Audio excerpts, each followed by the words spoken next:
სახელმწიფოს მეშვიდე თავი ეხება ფინანსების მოძიებას და იმ ძირითად მეტრიკებს, რომელიც დაგეხმარება თქვენი ბიზნესი განზომოთ, რამდენად წარმატებული გზით ვითარდება.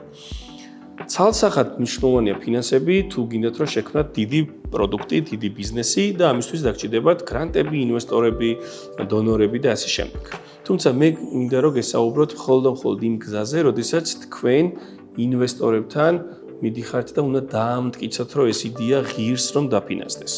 ამ გზით თქვენ აუცილებლად მოიპოვებთ იმ უპირატესობას, რომელიც განგასხვავებთ სხვა ნებისმიერ ბიზნესისგან.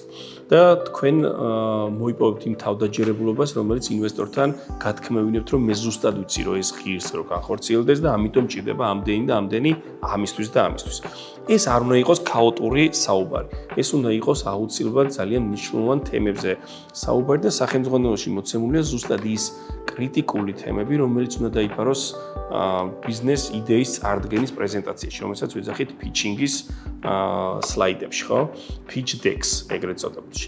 აქ არც ზედმეტი თემებია საჭირო და არც ნაკლები. ზუსტად იმ პროცესს მიყევით, რომელიც სახელმწიფოშია გადმოცემული. სახელმწიფო გვეუბნება, რომ პირველი რაზეც უნდა ისაუბროთ, უნდა წარადგინოთ პრობლემა, რომელსაც აგვარებთ.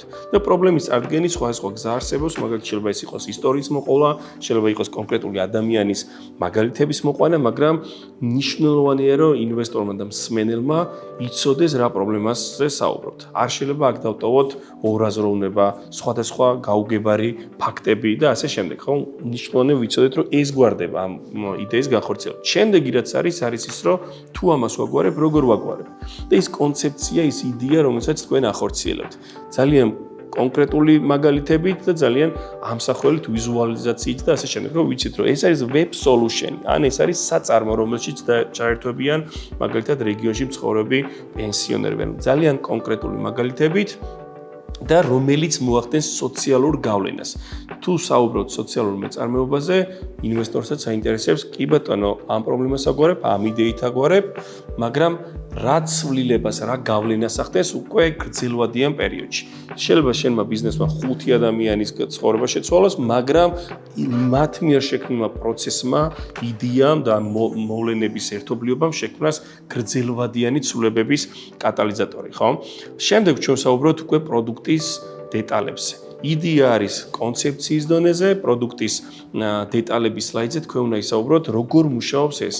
ვიყიდე, შევქმენი, გავყიდე. აი რაღაც პროცესი, რომელიც ზუსტად აღწერს შექმნის პროცესიდან დაწყებული მომხმარებელთან პროდუქტის მიტანის და მომხმარების მიერ შედეგის მიღებით დამთავრებული სრულ უწყვეტ ჯაჭვს. ეგრეთ წოდებული how it works. ნებისმიერ საიტზე რო შევძანდეთ წარმატებულ პროდუქტების საიტზე, იქ ერთი სლაიდ სექცია აუცილებლად ეთმობა ხოლმე 3-4 კომპონენტად. ამას აკეთებ, ამას იღებ და ზუსტად ეს არის, რომელიც აქ უნდა ასახოთ. შემდეგი რასაც სახელმწიფოში საუბრობთ, არის ბიზნეს მოდელი. როგორ შოვლოთ ფულს. აქ არ არის აუცილებელი, რაზეც ჩვენ ვისაუბრეთ წინა ვიდეოებში, ბიზნეს მოდელ კანვასის გადმოტანა. იქ 9 კომპონენტი იყო, აქ არის მხოლოდ ვიზუალიზაცია, როგორ შოვლო ფულს. მაგალითად, ამბობთ, რომ ამის გაყიდვით 20% რჩება და ეს 20% არის ის გენერირებული შემოსავალი, რომელიც თქვენ სოციალურ საწარმოს აძლევს მდგრადობას, რეინვესტირების საშუალებას, სიკეთეების შექმნის შესაძლებლობას, ხო? და ბოლოს რაც არის, ეს არის რამოდენიმე მნიშვნელოვანი თემა, ეს არის წარმატების საზომები, ტრეკშენი, რომ აქამდე რა გაგიკეთებიათ და როგორ ამტკიცებთ, რომ ეს ყველაფერი მუშაობს. აქ თქვენი თავდაჯერებულობა ჩდება, ანუ ინვესტორს არ ეუბნებით, რომ მაგარი ტიპი ვარ და კარგი იდეა მაქვს, ინვესტორს ეუბნებით, რომ მაგრები ვართ, კარგი იდეა გვაქვს, უკვე განვახორციელებთ ეს და ეს შედეგები უკვე გვიჭირავს და რომ დაგვეხმარებით, მასშტაბირებას მოვახდენთ. ამის გაგონება, რაც ინვესტორს ჭირდება, რომ დაიჯეროს თქვენი. და რომ არასდროს ადამიანი არ ფინანსდება გუნდი, გამკეთებელი გუნდი და უკვე ის შედეგები, რაც არსებობს, იმის გაგრძელება. აი ამის ერთობლიობას თუ დაანახებთ ინვესტორს, ინვესტორი აუცილებლად გამოგხვდებათ. ბოლოში მნიშვნელოვანია კონკურენტული უპირატესობის ჩვენება, რომ მაგალითად აგერ ესეთი ბიზნესი არსებობს, რომელიც ამას აკეთებს, მაგრამ ჩვენ რომ ამას ვაკეთებთ, ამ უპირატესობით სარგებლობთ. მაგალითად ეს არის ადგილობრივი წარმოება, სოციალური მდგრადი, ეკოლოგიურად სუფთა, ნებისმიერი მაჩვენებელი, რომელიც სხვა არსებულ პროდუქტებთან მიმართებაში თქვენ უპირატესობას გაძლევთ. ნიშნულოვანი არის, რომ წარადგინოთ გუნდი, ვინ არის გამკეთებელი, ოღონდ არა სახელების დონეზე, არამედ კომპეტენციებისა და გადანაწილებული როლების მიხედვით. უნდა ვიცოდე, რომ მე რო 12 წელი მაქვს გამოცდილება ამაში და ამაში, შესაბამისად ამას ვაკეთებ. მაგრამ სხვა რო ვაკეთებს ამას, მას რა ბექგრაუნდი აქვს, ხო? წინარე გამოცდილება, რომელიც განაპირობებს, რომ ესა და ეს მოხდეს. ბოლო ეტაპი არის პრეზენტაციაში, სადაც თქვენ ამბობთ, რომ ეს ვართ ხალხო, ამ პრობლემას ვაგვარებთ, ესეთ მაგარ შედეგებს მივიღებთ, ოღონდ მნიშვნელოვანი არის, რომ ეს მხარდაჭერა მივიღოთ.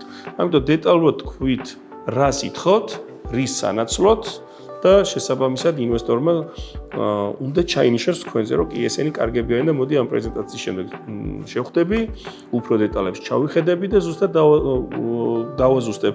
ეს თანხარისთვის არის საჭირო. იმიტომ რომ თქვენ პრეზენტაციაში გექნათ 30% მარკეტინგში, 40% განვითარებაში და ასე შემდეგ.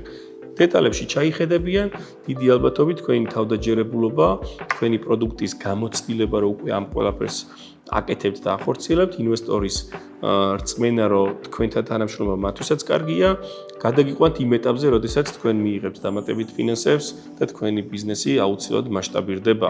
მოახდენთ უფრო ბევრ სოციალურ ცვლილებას და ბევრად უფრო კმაყოფილები იქნებიან თქვენი მომხმარებლებიც ხარისხიანი პროდუქტის მიღების შემთხვევაში. ასე რომ მნიშვნელოვანია ინვესტორებთან თავდაჯერებული და სწორი კომუნიკაცია.